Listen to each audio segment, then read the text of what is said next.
Yeah. Okay.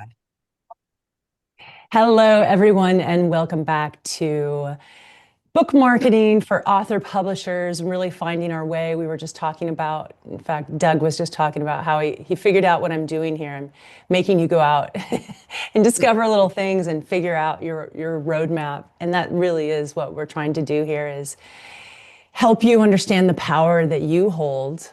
And no one is going to understand your message like you do.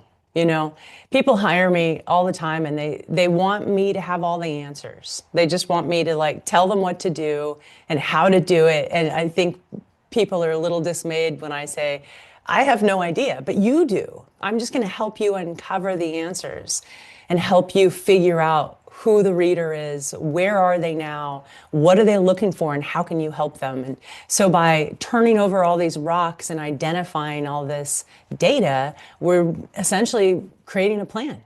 You know, looking at that place of success out here, this stage you want to be on, and then reverse engineering that plan. How do we get to where you want to be? So it's really important we know what your goals are.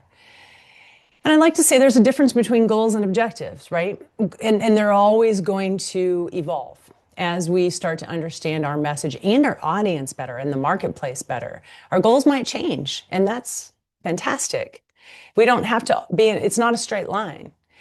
And then objectives are the things that allow us to see how effective our messaging is. An objective could be something like build my Instagram following 5% each month, which is pretty aggressive, by the way. But so my goal is to sell more books, or is my goal to get paid speaking engagements? Is my goal to build a bigger audience? You know, your goal is more big picture, and then your objectives are things that you can actually measure. So measurable objectives are really, really important in order to get to the goal. Or you're not really sure how effective anything is working. You know, and we've talked about budget a lot. It's so easy to spend money in publishing, and it's very difficult to make money in publishing. So, how much money do we have? How much time do we have? And how much emotional bandwidth do we have? And then let's figure out how to spend that.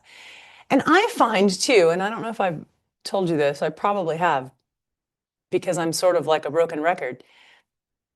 I find that there's magic just beyond the threshold of your comfort zone. So people have said to me, oh, that makes me really nervous. I don't want to do that.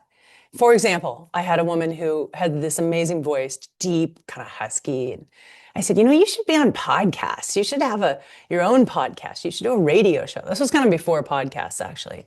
And she said, oh, no way. That makes me so nervous. I could never do that. But it made her nervous, but she stepped past that threshold and she was amazing at it.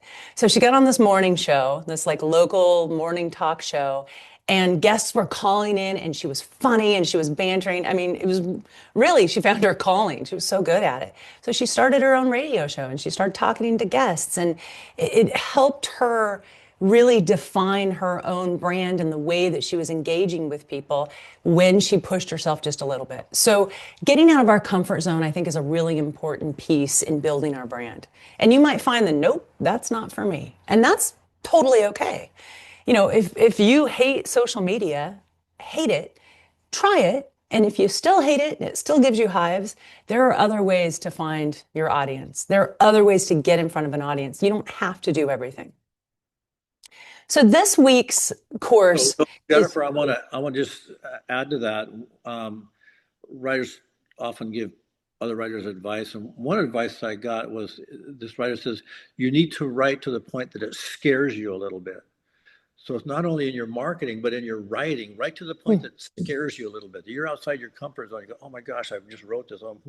What's everybody else going to think? Right beyond your comfort zone. So you're taking us out of our comfort zone, which is always a good thing. Thank you. it's interesting to see Dave, where we can push ourselves. I Dave, was were just you gonna, going I was yeah, just go gonna ahead. say, yeah, life begins at the end of your comfort zone. I heard that some long time ago, and it's always just resonated, on anything you do. So Nice. I have a quick story to tell. So I'm a rock climber. I don't know how many of you know that, but about maybe 5 years before I started rock climbing, I was on a hike. And it wasn't a crazy hike, but it was a little bit steep. And I remember we were going around this corner And it just felt like I was gonna die. So I literally sat down on the trail and said, I can't go on. I was terrified. And I told my boyfriend, call the fire department. I can't go, right? Like totally lost it. 5, 6 years later, I'm on the side of El Capitan, climbing vertical rock faces. But I was forced beyond my comfort zone. And the Wait, story of how I do we have another free solo on our hands here of El Capitan? absolutely not. I am not a free soloer. Those people, yes, not at all. No, I am very much, I used to teach Boy Scouts how to climb. Like I'm all about safety. And that's a really good point too, right? So we push ourselves, but we do have to stay within our own limits. That's really important that we don't push ourselves too far, but we find ourselves in this really beautiful place, this magical place when we push ourselves just a little bit and life opens up and there's deeper meaning, we have more to offer and it's a beautiful thing. And that is true whether we're talking about podcasts or getting on a stage. And I'm still nervous every time I get on a stage and teach a class at IBPA or Killer Nashville or wherever I'm going. I always have butterflies and I sweat a little bit and I think to myself, what is wrong with me? But I think it's a good thing. Because it reminds me to pay attention and be on point. I don't take it for granted. But we're all different, right? So today we're going to talk about visibility because the crux of publishing is really being known. There's 4.5 million books published every year or more. So how do you get in front of your audience? They're not just going to find you on their own. And I think one of the worst places to sell books is in a bookstore. I was talking to a book buyer of one of our local bookstores here in San Diego just yesterday, and she, it's shelf space. They only have so much room on the shelves. So as authors, we have to figure out how we can get to our audience, and that visibility is so important. And the first thing we start with is comparable titles. And I think all of you did a great job of looking at your comparable titles and really digging into what are they doing well. I look at the reviews. The 5-star reviews, but I also look at the 1-star reviews because that tells me what people are looking for and what they're not getting. And that can often help you identify your own superpower, the thing that makes your book special, your voice special, things you really care about. And we want to make sure that's clear for our readers. We also want to make sure that the way we describe the book is on point. And I've had so many situations in my career working with authors where the messaging confused the reader. So I have an author right now who has a divorce book. It's a memoir. It's called Forget the Fairy Tale. I forget the whole name of the book. Normally I have books sitting all over the place, but I cleaned my desk. Anyway, Forget the Fairy Tale is the beginning of the title. And her book is being positioned near Cinderella Disney books on Amazon. She's talking about Prince Charming. She's talking about fairy tales, like all of these key words that algorithms and AI for Amazon say Disney, right? Fairy tales. So she's done herself a major disservice because people are finding her book for the wrong reasons. We need people to find your book for the right reason. I had another author 20 years ago in the beginning of my career who had breast cancer. She had lost her husband. A lot of like earth-shattering things happened in her life. And so she retired from her job, sold her house, bought a Harley Davidson, and drove across the country. And then she wrote a book about it. So her keywords included a lot of Harley Davidson phrases, right? So people were finding her book who were looking for Harley Davidsons. When she had such a different story, it was a memoir about life change and how to take back her life. Beautiful book, but no one was finding it. So as you're looking at your comparable titles, we're going to look at the reviews, the 5-star, the 1-star reviews. We're also going to look at the details. So when you go to Amazon or Goodreads, you look at the details page, read the entire description, read a lot of the reviews, as many as you can, and pay attention to things that are reoccurring, phrases that are reoccurring, and pay attention to, okay, interesting, and then what categories are those books in? I don't know how many of you know how to look at a Amazon page, but I'm going to share my screen real quick. This is one of the comparable titles that y'all listed. Okay, so here we are. This is Under Lock and Key, Lana Ferguson. And we've got a good description. We can click read more. 2,833 reviews. It's really important to note that this book is in 3 formats. We've got Kindle, audiobook, and paperback. And you can have different descriptions, different categories, and different keywords for your different formats because people read differently depending on what format they're interested in. So be sure that you look at all of them, not just one format. So we've got some credibility at the top.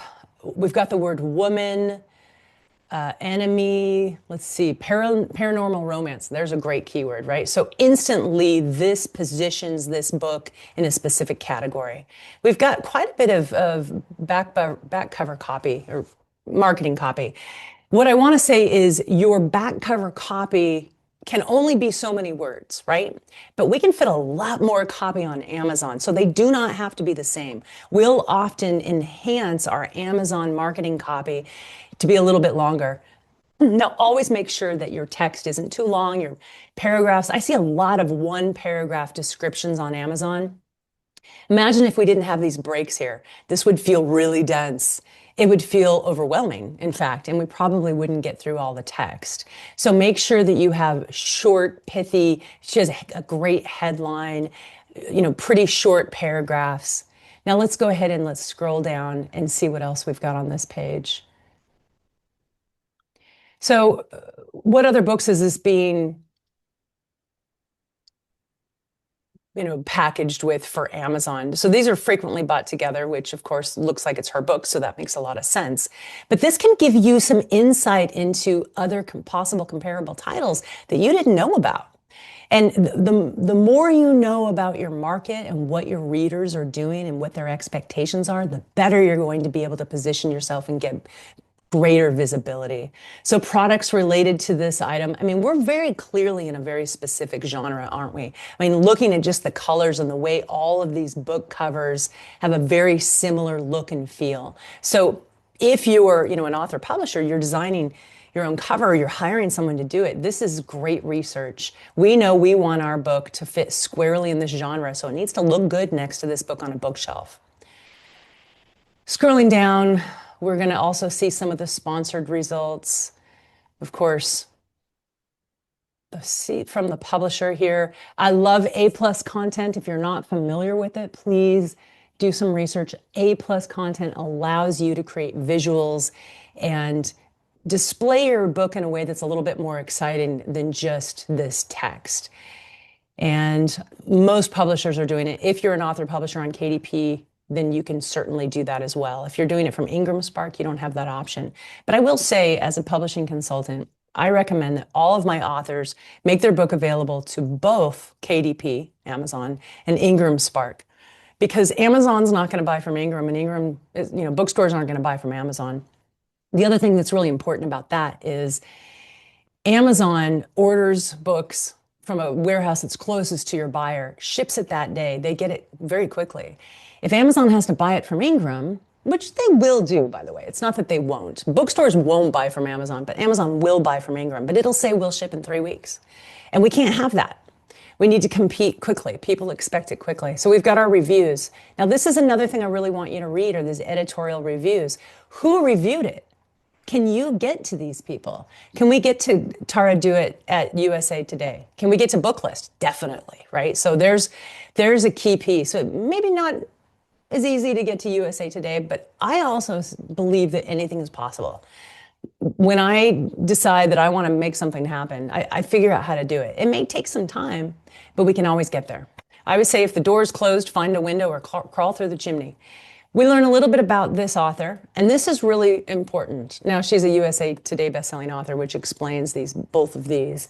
What is she doing? Where is her website? Who is following her? And this is going to bring us to the next conversation, which is influencers. And before we do that, this is key. This is what we really care about, right? How many pages is it? What's the trim size? And what the hell is feel-good fiction? Let's click it and find out. So we click Feel Good Fiction, and these are the books that are best sellers in this category. So then we ask ourselves, Would your book look good on this shelf? Can we get you into this category? And if you're not familiar with this tool, Publisher Rocket, I don't know if you can see my screen down here at the bottom, but Publisher Rocket allows you to go in and see how many books you would need to sell in a day, or in a day, to be number 1 or be number 10 on the bestseller list. And I always like to choose a couple categories, if we're choosing categories in KDP, that allow us to compete. So over here on the side, right? So what we did here is at this title, we scrolled down to our data and we clicked on Feel Good Fiction. She's number 15 in Feel Good Fiction. So this takes us over to this page. Now on the left side, we've got all these categories. So what other categories could you look into that might make sense for you? Friendship. All right, let's look at friendship. So the way this works is it's books, literary fiction, friendship. Books, literary fiction, maybe genre fiction. So we are drilling down into subcategories. General categories are harder to compete in. Family saga, feel good, friendship, genre fiction, gothic. So doing your research by hand in Amazon is really important, because your BISAC codes get you into libraries, but your Amazon categories make sure your reader finds you. And by the way, Amazon will place you in categories that it thinks you belong in, like my author who has a book that has the word fairy tale in the title. She's in a lot of categories that don't make sense for her. But you can control this if everything matches, if the keywords you choose and the description matches and the categories match, then it's going to be a slam dunk. You're going to get into the right categories and people will actually find you. Any questions about Amazon pages and how to glean information? David, you have your hand raised. Is that on purpose? Yes. Okay. So, well, two questions, and well, you touched on one, and that is, do you recommend? I think you're going to say yes. The use of analytic tools. You mentioned Publisher Rocket. I personally subscribe just within the last couple of weeks to BookBeam, a competitor. They're both the same. And I have been literally yesterday, I uploaded my hardcover and paperback to Ingram Spark. And next week, as soon as I get that done, next week I'm going to do the Amazon piece, because I watched some video that said you really need to do it in that order and make sure you don't do expand distribution, all sorts of things, to make sure they conflict. And so I'm about to go through the exact Amazon process you just showed. And so that's my first question is, do you recommend to us the analytic platforms of like Rocket, or 100%, but I don't rely on them wholly. Okay. We got to use our brain. Just like AI is a great tool to lean into, but we can't let it make decisions for us. Right. We have to lean into it and really make sure it makes sense. I also just want to mention that, you have an opportunity for 7 keyword phrases in KDP. And a lot of people put one word in that spot. One word. You can fit up to 50 characters in that spot, so utilize it. Deborah, your hand's raised, but I want to get to Connie first. And then I have one more question. Yes. Just real quick. So on that Amazon page you were showing, because I've also was about to dive into the A+ you talked about. In general, the page that you showed, was a lot of that because that person is using the A+ plugin, so to speak. I guess my point is, if I don't do that, or is the KDP options in terms of content, that the metadata, is it kind of limited? No. A+ is another opportunity to add some metadata, but if you don't have it, it's not the end of the world. You just won't have that content. But I say, lean into as many opportunities as you have to tell Amazon what your book is about. So this is a client that has A+ content, and here's what her A+ content looks like. So it has her book and it has quotes, and then it shows the books here. So you can do whatever you want. The opportunity for how you have A+ content is pretty open in terms of these slots. Okay, thank you. Yeah, absolutely. So ultimately, we're gleaning information. We're writing down keyword phrases. We're writing down concepts. And then we're rereading our back cover copy to make sure that it's enticing enough that it draws people in. It doesn't give too much away. I mean, writing back cover copy is difficult. I will say that I have been encouraging clients to use AI to help write it. to think of different ways to say it into the economy of words. AI is really good at that. And then, of course, you rewrite it to make sure it's accurate. Connie, you were next. You had a question?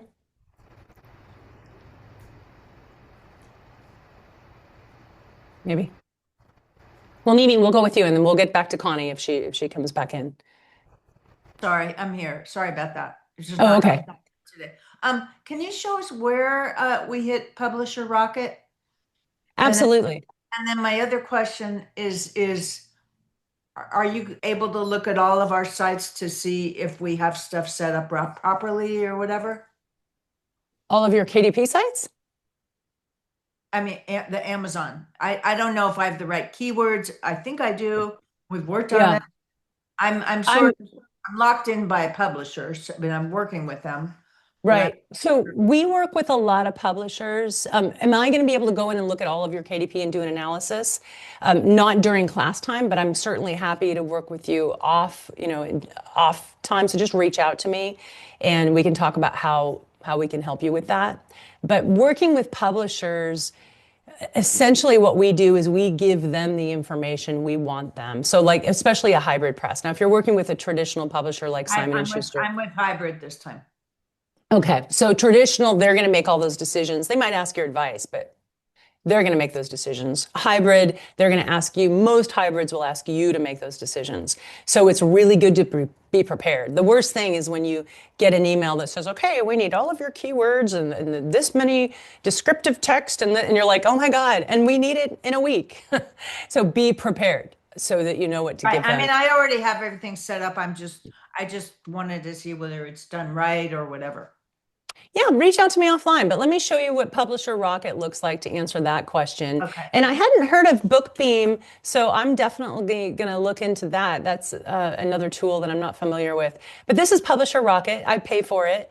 And we can do keyword research, competitor analyzer, so we can put in competitive books and it'll tell us the descriptions and the keywords and really do an analysis of what that person is utilizing. And the category search is the thing I use the most. So Publisher Rocket helps you identify your competitors?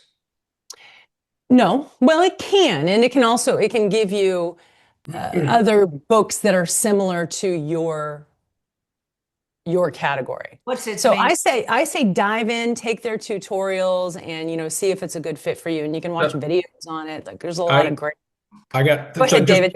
just 30 seconds of new guy who just uses now BookBeam, which is very similar to Publisher Rocket. BookBeam, for example, has what's called they've got keywords research tools, so they've got reverse keyword search, which means it allows you to do this. You put in a competitor's Amazon IN or the 10 ISBN, hit search, and it will return to you what are the keyword strings that are driving people to your competitors' books. Yes. It's a very valuable tool for that piece of it. So whether it's Publisher Rocket or BookBeam, I'm finding that it's very, very helpful. So yeah, thank you, David. Yeah, that was very helpful. Mimi, you're muted. I'm sorry. That's the worst. Although I appreciate that you all mute yourself. That's Unmute. awesome. There we go. I spent the morning with week 3, and it was really, really helpful. I had been traveling for the previous session, but Yeah. today, what is this correct order to use KDP and Ingram Spark? Because I used Ingram Spark first for my paperback, Mhm. and I'm stuck in the wrong categories. My book is supernatural or paranormal romantic fiction / historical. Mhm.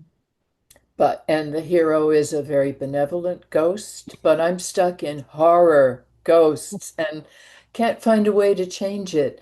Yeah. The Kindle and the hardcover and the audiobook are all done with Amazon or ACX. So those have the correct So you have keyword. audiobook as well. Yeah. Well, so the correct order that I subscribe to, oops, I have a mic on me and I just slapped it. Oops. Our video is going to have a slap. The correct order is Ingram. And here's why.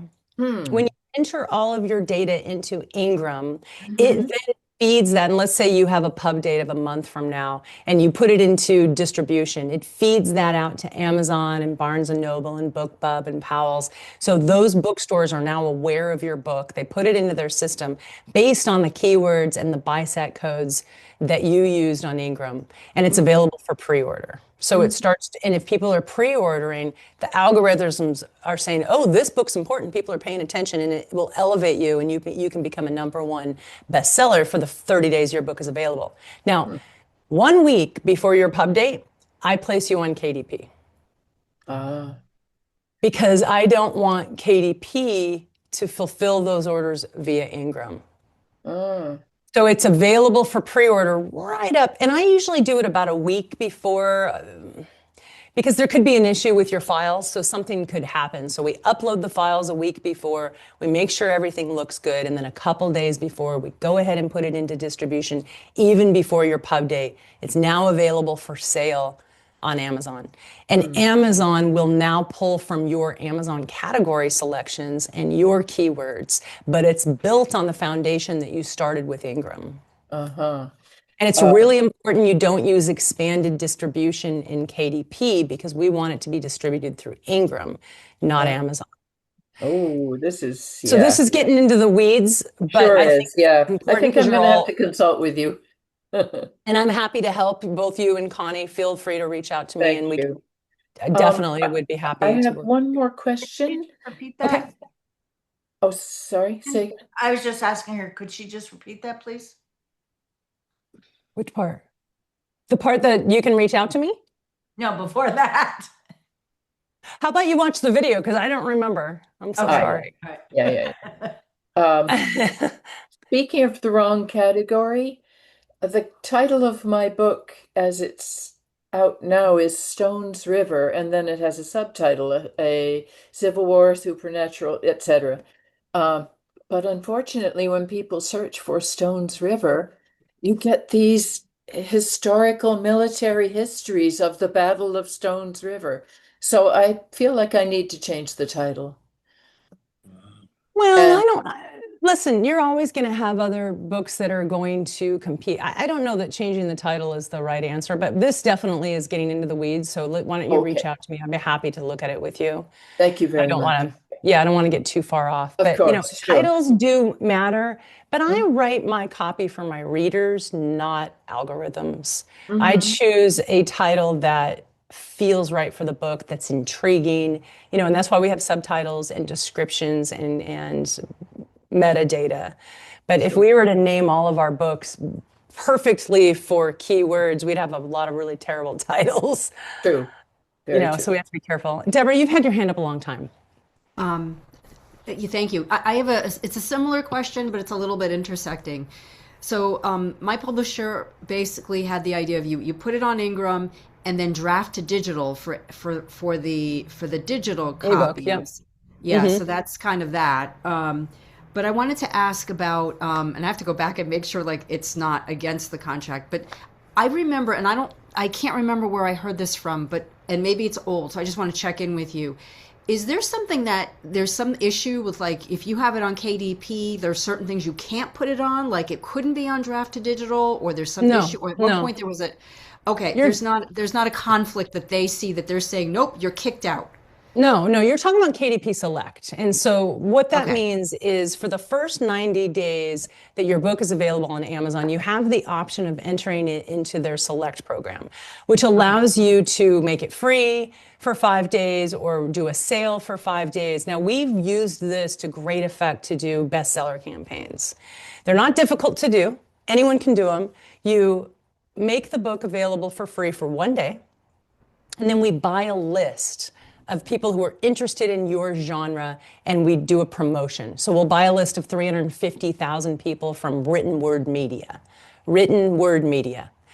And they will promote it to that list of $350,000 for, let's say, $100, that they'll promote the link. It's like a BookBub thing, but it's their list. It's the written word media list. And then you're going to get essentially 3,000 people downloading your ebook. We're talking ebook here for on that day because it's free, which skyrockets your book to #1. Now, this does a couple things. It got you some visibility with some potential readers who often will now review the book, but it also shows the algorithms that your book has power. So you want to ride that wave by continuing to do events and promote, but now your book is back up to the regular price. If you have a hybrid publisher, you have to ask them to lower the price. It becomes a little bit more tricky. And if your book is available on draft to digital, KDP won't let you do it. You have to be exclusively available on Amazon for 90 days. So we typically, depending on our goals for that author, will do that, but not always. I had one author who really wanted to get into libraries, and that wasn't her goal, to be a #1 bestseller on Amazon for a day, right? So we did not opt into the KDP Select program. So it really depends on your goals and your objectives for your book. But then after those 90 days, you are no longer in the KDP Select program, and you make your book available on Draft to Digital or Ingram Spark or Smashwords or whatever digital platform you want to use to distribute your ebooks. Okay. So you'd have to choose one or the other. You kind of have to think about your first month and a half, then afterwards the draft to digital. Okay. So I would have to kind of talk to them about that, because that pathway you just explained sounds great in terms of getting really good momentum. So this is about visibility, which is very appropriate for today's conversation, right? So how are we going to get the maximum visibility for your book? Get in front of as many readers as we possibly can who wouldn't have otherwise heard of you. And so we really analyze everything that other books in our genre have done. What are those influencers doing? What book clubs can you get into? What podcasts can you be on? Because Amazon ads alone, and a lot of times we'll follow up a bestseller campaign with Amazon ads, but Amazon ads alone are not very effective. We need them to be in conjunction with Facebook ads, with book club events, with festival events, with essays you're publishing. So all of these things are driving traffic. And then we can spend 15 cents on a click on Amazon. You can hire top-rated freelance experts. Thank you. Then we can spend a little bit on ads, but keep our book up in the purview, or not the purview, I'm sorry, in the visibility of your readers. Does that make sense? I've noticed when I stopped Amazon ads, my book just plummets into the millions. But if I just spend a little bit, it keeps it some visibility in front of our readers. I would very much like to take the rest of our time, though, away from Amazon specifically and talk about some other ways we can get visibility. But I'll answer a couple more questions, but I just want to be fair to everyone else. Mimi, you were going to ask one more thing. Oh, okay. Did someone else raise their hand? Okay, good. So this, Amazon is a big player. It's important to understand how to get the most leverage out of Amazon that you possibly can, and play with things and pay attention to things. But other ways that we can get visibility and we can learn from the information we have on Amazon are really our influencers. So the influencers are people who are influencing your ideal reader, your target audience. And they don't have to necessarily be authors, but we'll start with the authors. So I will go to the authors of your comparable titles and I will search them on Google. Some of them will have websites. Most of them will have websites. And what are we paying attention to? Well, we're going to look at their website and see what kind of messaging they have to connect with their audience, because that helps you write your own messaging strategy. What hook are they using? Where is their book cover? How big is their book cover on the page? What is their call to action? How are they getting people to opt in to their newsletter? Do they have a newsletter? What social media accounts are they on? How often and what kind of content are they posting? And more importantly, how much engagement are they actually getting? So if we have an author who's on every single social platform, but they get zero engagement, then you can just tell yourself, well, I'm not going to do that. There's a waste of my time, right? If you're looking to be a speaker and get on stages, it's more important to have a social media presence. If you're looking to really engage with your audience, you need to make sure your audience is on social media. Are they actually on that platform? So their website is going to link out to their social platforms. We're going to be able to look at those social platforms and really analyze them. Now, here's something that you might not think about, but is really important. Who do they follow? So your influencer is probably following other influencers. And then go look at those people and who's following them and what kind of content do they have? Where do these people speak? Where do these people publish? What stages are they on? Because we want to get you on that stage, published in that anthology or magazine or blog. Do they have a Substack? Is it popular? Follow them on Substack, engage with them on Substack. The thing about social media is it's not effective unless you're truly immersed in it. Hey, So a hey, lot of Jennifer, people, so yes. on influencers. So if you don't have an influencer, I don't know of anybody personally in my network that's an influencer, let alone an influencer in the book space. I guess you're going to tell me there are influencers for hire. Is there a market out there for that kind of stuff or not? Oh, 100%. Yeah, yeah, So, yeah. and influencers is really used in the sense that I'm going to hire this TikTok influencer to talk about my book and pay them $350. And then they're going to talk about my book in a video. And then maybe I'm going to get some visibility. And that is one type of influencer. But what I'm really talking about is influence. So you have a children's book. Maybe we get you on a panel at a festival. Who is the person who is deciding who's on that panel? Well, that person's an influencer. Who is the person who is interviewing children's book authors on a podcast, right? That's an influencer. So when we look at our authors and we see who they're following, I guarantee they're following people who help them move the needle of their own visibility and their own Right. discoverability. So really we're just, and Doug talked about this in the very beginning, you're discovering ways to connect the dots of your own success. That's what this is about. And paying attention. Oh, I didn't know that there was that anthology. I didn't know about that contest. I didn't know about that festival in San Diego on March 28th where I could be on a panel talking about children's books. But now you do.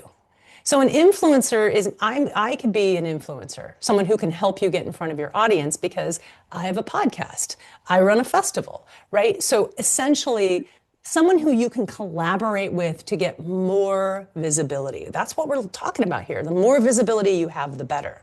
So if we're just sitting here brainstorming, how am I going to get more visibility? I mean, that's tough. I have no idea how we're going to get you visibility. But let's not do that. Let's not reinvent the wheel. Let's go out and see who is getting visibility and where. And is that a possibility for us? And take notes. So I think I've told you this example where I have an author who wrote a memoir about finding her child on Ancestry DNA. And one of her influencers was Danny Shapiro. And she wrote Danny Shapiro a letter, and Danny Shapiro wrote her back and then had her on her podcast, and she got 5,000 subscribers. Whoa, right? So that's the golden ticket right there. Now we discovered who her audience was. It was the children of mothers who had to give up their babies, not the moms. And she's constantly out in front of this audience. She's invited to speak all the time about this topic around adoption, around motherhood, around ancestry DNA, about memoir writing. I mean, she talks on so many different topics because she's an expert. So just thinking about memoir readers, we're thinking about all the people who would be interested in this type of book. And of course, she has an audiobook. So we think about that angle as well. And it's a author publishers, it's a long tail journey. It's very difficult to hit the ground running, sell 10,000 books because we don't have the help of a huge publisher and a distribution company going out to every bookstore in America saying, you need to buy this book, right? So instead, we have to reach our audiences where they are. So who are they and where are they? Influencers will answer that question. Comparable titles, podcast owners. I mean, really, you're just going to write down possibilities, kind of like we did with your core values, and then say which one of these things feels exciting to me, which one of these things feels doable to me within my own budget. And then we just start trying. We draft letters, and now we lean into AI. So, getting endorsements for books has always been a challenge. But, I have my authors put their marketing copy into AI and a little bit about the person they're targeting to get an endorsement, and AI writes the letter. And then we rewrite it and make it sound like the author. And now we can very quickly send out a whole bunch of endorsement requests for getting more visibility. And endorsements are when you think about endorsements, it's a partnership. They're giving you an endorsement because they also want visibility for their book. So always think of how you can help this person. What is it that you can offer that will help them? They're more likely to partner with you, to collaborate with you. So another great way to get visibility is Goodreads, doing a giveaway. So an author friend of mine reached out to 20 authors on Goodreads who had similar historical fiction books like hers and said, I would like to give away your book. I'll pay for it. I'm not asking you to do anything. I just want you to share it on Goodreads with your audience. So she researched historical fiction readers on Goodreads who had an audience, who had people following them, right? You can see how many people are following that author. This is another great way to do some research on your influencers. Then she reached out and she got 4 yeses.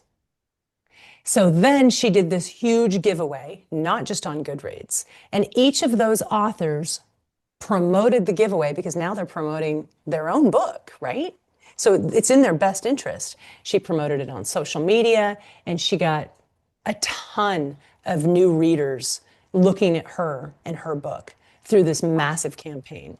Now, it took her a lot of manpower, a lot of time reaching out and doing the legwork, but it was a very successful campaign. This goes back to your time budget and your emotional bandwidth. That this took a lot of her emotional bandwidth, but she's a go-getter. So she was happy to do that and it made sense. Connie, I just realized you have your hand up. Did you have a question? I'm so sorry. I just wanted to find out if today you're going to talk about reaching out to TV and the value of that.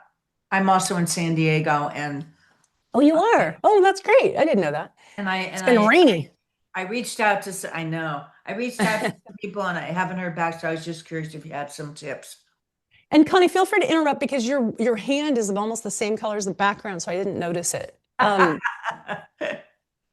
Reaching out to TV is harder. So I have a fantastic publicist here in San Diego I can connect you with who's really good at that. She has relationships with producers around San Diego on TV and radio, and she does an amazing job because those people trust her.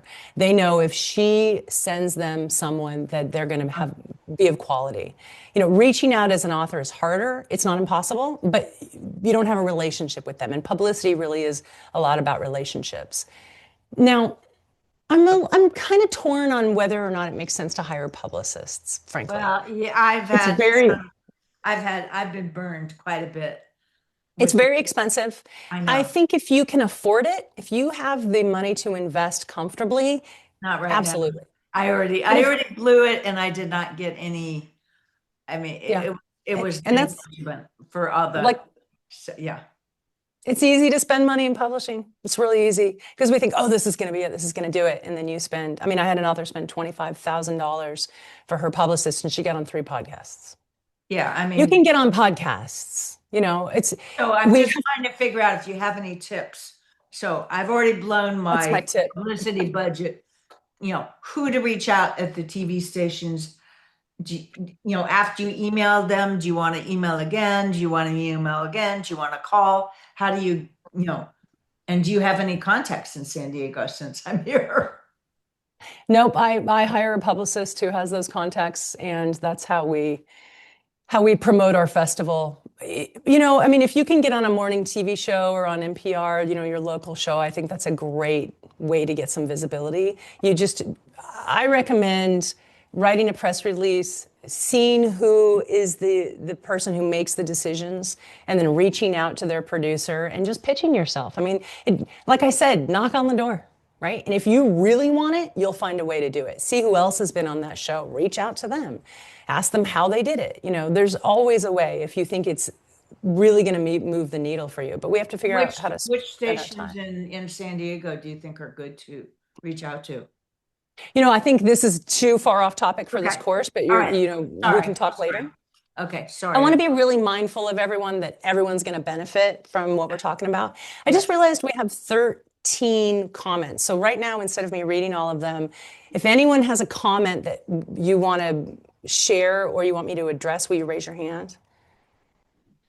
We were just talking about Publisher Rocket versus Bookbeam. It's really not important. You know what? I don't have any familiarity with Bookbeam, so I can't speak to it, but I bet it's the same.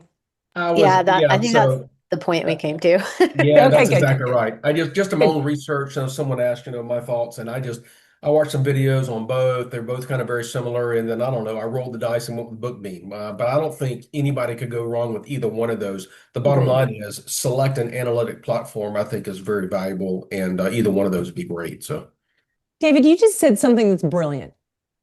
what's that? I researched it. I watched videos. I Yeah. read about it. The answers are out there, folks. Just Yeah. research it. Just ask the Google and you will get answers. They're not always right, but it starts you down the right path. I can't tell you how many people have been coming to me lately because they're finding me in AI. It is crazy. It's a little mind-blowing. I'm like, wow. But that's because I've been optimizing my content for 20 years. And now all of a sudden AI is here and it's digging into all the optimized content. So, paying attention to your metadata is a big piece of your visibility and making sure you own your intellectual property. Meaning, if you're only promoting yourself on Facebook, the algorithms change and you have to start all over. But your website is your home base. That's why I really lean into making sure people are always concentrating on sending people back to their website. So the websites of our influencers, what pages do we want to look at? Well, we're going to look at their bio, obviously. We're going to look at their book page, but look at their events pages and their press pages. Where are they getting press? So find a local San Diego author, Connie, who is in your space and go to their website and see where they've been featured. And that will answer your question.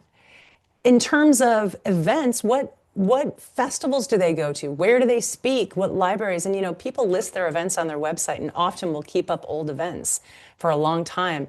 We get so much information. And maybe it's not in your city, but it'll at least give you a clue as to what's happening in that space. And maybe you have a similar station, magazine, whatever. Getting published in Forbes or in anthologies is also a really good way to get visibility. But here's the deal. Many people will get published and they don't really think about their byline. The byline is how we hook them and we get them to come back to us. So remember I talked about your bio having a call to action. Tell people what to do. Tell them where to go, how to connect with you, and then have a place for them to land where that can actually happen. And then you follow up with them. Connect the dots of your success. This is how we get visibility, but continue to get visibility and build community and build relationships, because branding is about relationships. It's not about selling books. Social media doesn't really sell books, but it builds relationships. And then you get invited to speak at a conference. And then you're in front of your audience, but you have a way to collect information. So if you're a speaker out in front of an audience, always have a physical postcard you can give people to send them to a page. Have a QR code on it where they can go to that page and sign up and join your community and have something of value. I have an author right now who writes time travel, fantasy, and she's writing a backstory that she's giving away for free. And she's such a good writer. And it's just a short little clue into the kind of writing she does, which is so helpful. So I might not want to buy her whole book, but hey, I can read this short story, which is called, what is the name of it? No Way Back. And I can learn a little bit about her and see if I like her writing. And then I'm going to buy all of her books because it's a series, because she's a great writer. So parenting tips, there's just so many different things that we can give away that hooks our audience and keeps them coming back. It's so important that we don't just have people subscribe and then 2 years later we send out a note that says, hey, I finally published my book. And they're like, who are you? It bounces. It doesn't do any good. So you have to have communication and a relationship with people. And you want to make sure that, it's not too much. I ask people, what they want and what they need. And that people will tell you. Having something in the back of your book that directs people to your website is also very important. We're almost to the end of our hour. So if you get nothing out of this, my hope is that to collect keywords that help describe your book so that the search engines find you, so that you are discoverable online. And that you know who the people are who you can collaborate with, whether it's book giveaways or speaking on a panel with them. My authors collaborate with people all over the country. So there's an author in Seattle, there's one in LA, and then There's one in Portland, and they're all flying in to be on a panel at the San Diego Writers Festival because they have a similar book. And that is really going to increase their visibility. First of all, it adds credibility because they're speaking at a writers' festival. And number two, the Seattle audience, the LA audience, and the Portland audience are now being converged, right? Each of them is sharing their own audience power with the others, which that Goodreads giveaway I talked about. There's so many opportunities. There's no one answer. It's about how much energy and time you want to put into it, how much money you want to invest to have someone do it for you. But I believe strongly that it's possible to reach your audience and really connect with them, on an emotional level so that they become invested in you and your work. Mimi? Jennifer, is that the festival you run, by the way, the San Diego Festival? Yeah, and I should say I don't run it anymore. I did step down 2 years ago, so I'm the co-founder and I'm still involved, but I'm not actually running it anymore. Thank God. Mimi. I'm wondering about book clubs. Is there a way to tap into a book club network? I feel like that would be really effective and enjoyable for me. It's a wonderful idea. And I'm going to tell you, I don't know how to tap into the network because there's not like a major group. I mean, there's lists online, but I don't find them to be as effective. And I will say there's a lot of spam happening right now around book clubs. A lot of my authors will get emails saying, hey, we have a book club and we want you to pay to be on it. It's just, I got 3 today. Yeah, I'm getting God. Yeah. I feel like what the power of book clubs is word of mouth. So here's what I recommend. Anytime you meet someone, they show any interest. Oh, do you have a book club? Are you part of a book club? Just ask. Just ask. I know an author who sold 10,000 books because everyone she talked to, she said, do you have a book club? And they were like, yeah. And people love having authors. I just had an author fly in from Portland for a local book club in San Diego. And we had 35 women, and it was more about the camaraderie than it was about the book topic. I mean, I was like, whoa, like people need community. So, tapping into those communities is huge. Her book was about divorce. So, I mean, more than that, it was about staying married and not getting I'll be divorced. done just 1 second. Go ahead, Doug. Oh, sorry. It's not Doug. Actually, I still have a little cough from my sickness. Is there any other questions? Mimi, you still have your hand up, but I think. Sorry. No, that's okay. That's okay. I had a question. Yeah, Jean. Working through, I feel like the main message in this lesson, kind of around your website, or not your website, our website, was continually posting content. I'm not a blogger. I hate blogging. I've tried it in the past. Like, it's just not in me. Do you have any other ideas for things? Like, I'm not going to blog, so I couldn't think of things to do to, I guess, get those keywords sort of regularly Yes. So there's a couple things you can do. You can review other romance books because I'm guessing you're reading. Yeah, I used to do that. There was a lot of backlash. I was even doing it on for the Historic Novel Society, but there's been a lot of backlash in social media spaces against authors reviewing other authors, so I stopped. Oh, who cares? It's about your readers. That's weird. Well, and you have to do what's comfortable for you. The other thing you can do is if you have a main character, you can have them comment on things in the news, which is, kind of outdated, but if it's done well, it can be really fun. Okay.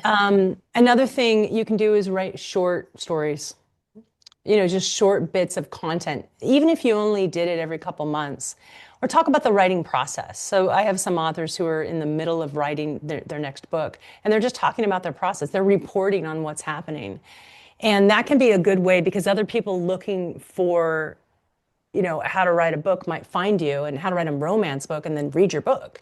So that can be a good way to connect with your audience as an authority. It needs to be comfortable for you. You don't have to do it all the time. If you did it once a month or even quarterly, that would be sufficient. But pick something. I have a feeling there's something that you could write about that would be enjoyable. And it could be little backstories. I mean, how many of you kill a ton of darlings in your books? maybe those little side stories that are happening in your head as you're writing can become little short stories that you can share. It's only available to people on your website. So there's always something to share. It doesn't necessarily, when we say blog, that's just a way to display content, but you don't have to call it a blog. It could be anything. Do you think there's value? I've seen one author do this, that they basically email out their newsletter, but they also post it to their website. Mm-hmm. And so it's the same thing. You're not having, because I barely manage to do a monthly newsletter because I just don't like it. But I would put that on your website. Sure, but, that's content yeah. right there if you're doing Okay. it. Put it on your website. Absolutely. Okay. And Okay. listen, you don't have to do it. There are Yeah. other ways you can get in front of your audience, but keep Yeah. your website updated and make sure For it has sure. keywords, For update your sure. bio, update events, give a little, put your newsletters on there, and that's totally sufficient. And spend your Okay. time going out and getting on panels or on podcasts or, talking to other writers Yeah. about, because the romance community is massive. Have you Yes. heard of Writer's Story? Writer's Story? Not off the top of my head. Okay, so Writer's Story was, it's not the right website. Authors, I'm going to have to look it up and I will Okay. send it to you in an email. But basically, it's 85,000 romance writers on the list. And you can, for $300 a month, be part of their community where they'll feature your book on their website. They will, and by the way, this is looking for influencers. There's got to be a website out there that's Jennifer, your mic is sort of blurry. Does anybody else suddenly hear went that? underwater. Yeah. Can you hear me now? Kind Yes. of, yeah. It's because I have this mic attached to me instead of in front of me. Ah. And I keep forgetting and I keep messing with it. And I think it was upside down. Yeah. Thank you. So there are so many websites out there that are genre specific. This one Right. just happens to be, I'm just going to find the URL real quick for you. This one happens to be 85,000 romance writers who are interested in your book and your topic. So reaching out to them could be a really good boon for you. This is why we do research. So we find these Yeah. places, right? Writer space. Writer space. Not Writer Story. Although I wish I had that URL. That's a good URL. Right? So they have a lot of different programs, but the main one is once a month, people can come in and introduce themselves, talk about their book. When your book comes out, when it's new, this would be a good place. I'm going to show it to you real quick. And then we're right on time. So here's the website, and then here's a book that they're featuring right now. You can join their community. They send out newsletters. You can give away books on their website. They have a spotlight on new releases. So this might be something, and this is one of my authors. They offer book trailers, apparently. So they have a whole bunch of readers who are interested in romance. And they have a giveaway. They do a free giveaway every month. They have book bargains. Anyway, that's that. So when you're doing your research and you find something like this, and remember, if you're researching your comparable titles, put that comparable title into Google and look at all the places where the book is featured. And then you might stumble across a website like this that happens to be using a system that would be perfect for you. That's why we do this work. That's why we find these little gold nuggets that help us join these communities and get our visibility. And it's a matter of being curious, but also tracking the data and making sure that you don't miss the opportunities because you can't remember where you saw that because you wrote it down. Yep. Thank you. You're welcome. Any other questions or thoughts before we close today? Okay. Very, very exciting. Let's see. What are we talking about next week? Well, I'm going to close out. That's actually one thing I was going to ask is, remind me, how many more sessions do we have? Oh, yeah, very good question. So we have 2 more sessions, and we don't have any more breaks. So they will be the following Fridays. And we're going to be talking about, let's see. Next is I don't remember. Messaging strategy in your roadmap. So actually putting all this stuff together. So that'll be exciting. So I will post your video tomorrow. And next week we will come in and we'll talk about it, bring your questions. And I think all of you are fantastic. I really appreciate all your questions today. Today, what it told me is we also need a session on just how to publish well as an author publisher, in the right? So I might talk to Lee about that. He might already have that class. Thank you so much. Have a wonderful week, and I will see you soon. Thank you. Thank Bye. you. Thank you. Bye-bye.